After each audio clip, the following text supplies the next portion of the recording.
Let's go next to Famously Garnet Sports.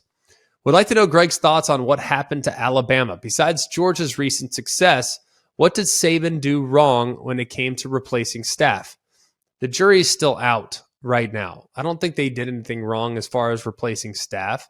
I still think that Kevin Steele is a good coach. I still think that Tommy Rees is a good coach.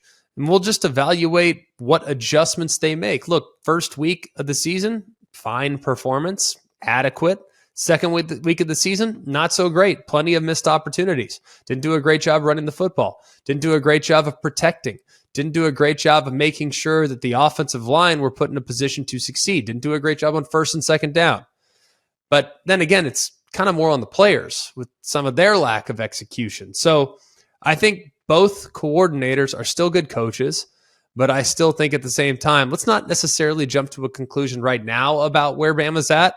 Let's assess how they improve, because we've seen Bama lose early in the past against, say, Ole Miss in 2015. Lane Kiffin was the OC at that point. DC in 2015, anyone want to take a guess as to who that was? That was Kirby Smart.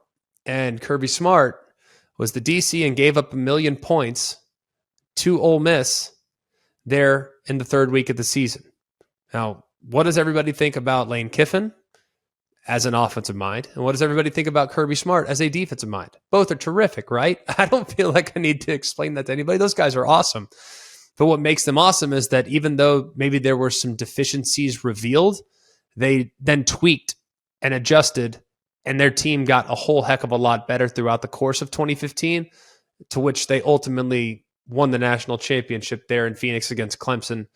After really kind of leaning totally, almost exclusively into Derrick Henry, and then really starting to improve on the defensive front and improving a little bit as far as their pass rush is concerned, because the secondary got exposed a little bit against that Clemson team. So I wouldn't necessarily rush to judge right now on the coaches, because the best coaches, when they see that there's a hole or when they see that there's a liability, they tweak what they're doing to make sure that liability doesn't get them for a second time.